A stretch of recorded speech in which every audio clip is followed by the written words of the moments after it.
அவன் யாரு, அவனை பத்தி நான் தெரிஞ்சுக்கணும். வரலாறு கேக்குறியா?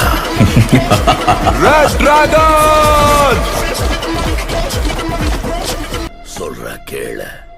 உன் வயசுலதான் வந்தா. அவ துடிச்சல பார்த்த. அவனை என் கேங்ல சேர்த்து விட கூட்டிட்டு வந்தான்.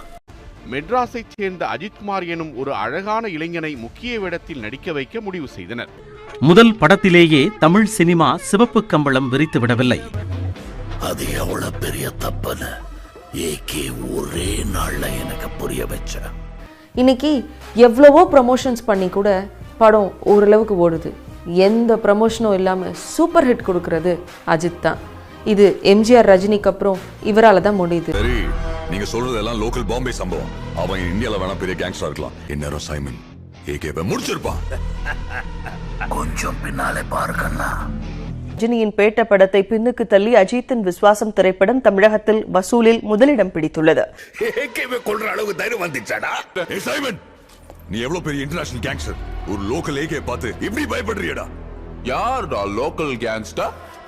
உனக்கு அவர் ஏகேவா தான் தெரியும். ஆனா எங்களுக்கு தல அஜித்.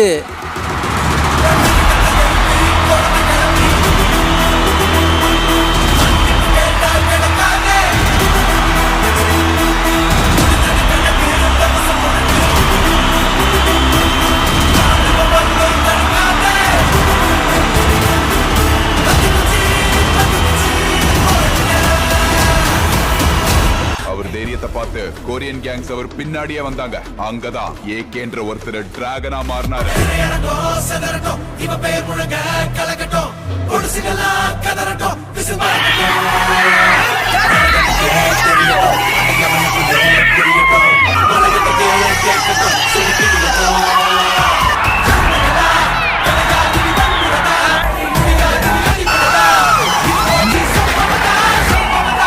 எல்லாரும் அவங்க குடும்பத்தை போய் பாருங்க. இனிமே யாரும் பின்னாடி வராதீங்கன்னு ஓப்பனா சொன்னவர் தான் ஏகே. ரசிகர்களை ஓட் பேங்காக பார்க்குற நம்ம தமிழ்நாட்டில் எனக்கு ரசிகர் மன்றங்கள் வேண்டாம், ரசிகர்கள் மட்டும் போதும்னு தன்னுடைய அத்தனை ரசிகர் மன்றங்களையும் கலைச்ச தைரியம் அஜித்துக்கு மட்டும்தான் உண்டு. தொழில பீக்ல இருக்கும் போதே எல்லா கிளப்ஸையும் கலைச்ச ஒரே கேங்ஸ்டர் ரெட் டிராகன் ஏகே மட்டும்தான். மொத்தம் 900 பேர் கலந்துகிட்ட அந்த கன் ஷூட்டிங் காம்படிஷன்ல பட்டாசு மாதிரி பட்டைய கலப்பினத்தால 10 மீட்டர் கன் ஷூட்டிங்ல கோல்டு மெடல் அடிச்சு அரங்கத்தையே அலற விட்டாரு. ஒரே ஒரு மெடலோட விட்டு அப்புறம் தலையோட கெத்து என்ன வருது? உடனே சென்டர் ஃபயர் பிஸ்டல் 32 காம்படிஷன்ல 25 மீட்டருக்கு ஃபயர் பண்ண அஜித் வெற்றி நடை போட்டு வெள்ளி பதக்கத்தை தட்டினாரு. நெக்ஸ்ட் சென்டர் ஃபயர் டீம் ஷூட்டிங்ல ஒன்ஸ் மோர் கோல்டு அடிச்சதால ஸ்டாண்டர்ட் பிஸ்டல் 25 மீட்டர்லயும் கோல்டு அடிச்சு ப்ரொஃபஷனல் கன் ஷூட்டரையே தெரிக்க விட்டார். ஆஸ்திரேலியாவில் நடந்த ஆளில்லா விமான போட்டியில் நடிகர் அஜித் அணிக்கு 2வது இடம் கிடைத்துள்ளது.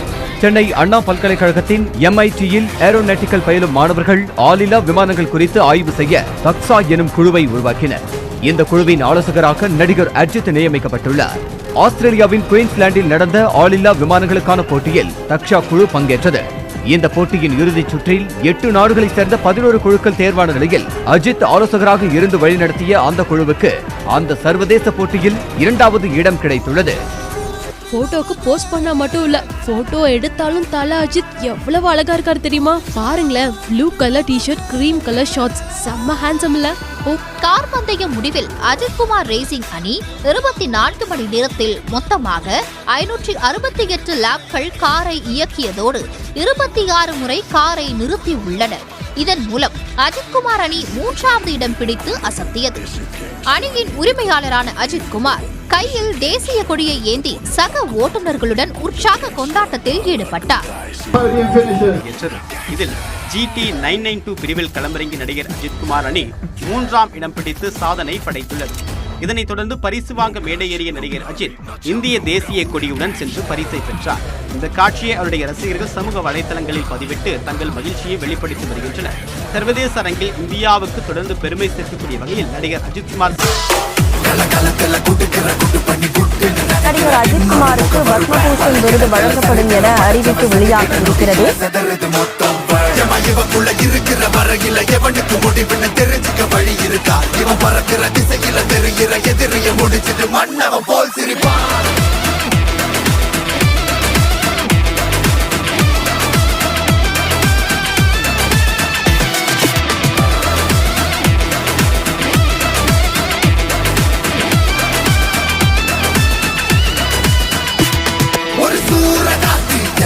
அஜித் குமார் கலா ஃபிலிம் அபிநயம். போட்டுட்டு மன்னிப்பு கேட்டுடு ஏண்டா இவ வரலாற பார்த்து நடுக்கிற ஆள் போல நீடா கொஞ்சம் சிக்காத ஆசை முடிச்சுட்டு ஆயுசு முடிச்சு தொட்ட முடிக்குமா வர ஒட்டிப்போ ஒட்டி குச்சிக்க நான் பார்க்கும்போது பத்திப்போ கண்ண முடி இவன் பெற உள்ள நினைச்சுக்க வர மாதிரி அவன் போடணும் புரிஞ்சுக்க.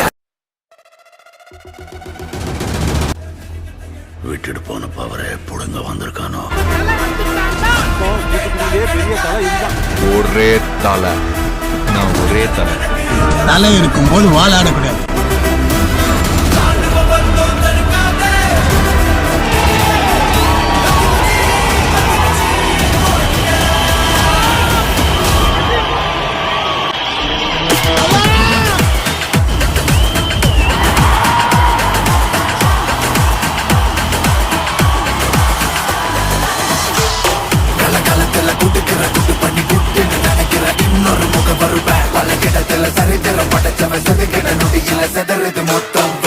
இவக்குள்ள இருக்கிற வரையில எவனுக்கு முடிவுன்னு தெரிஞ்சுக்க வழி இருக்கா? இவன் பறக்கிற பாம்பேவை பார்க்கணும்னு ஆசைப்பட்டீங்க, இப்ப மொத்த பாம்பேவும் உங்களை பார்த்துட்டீங்க.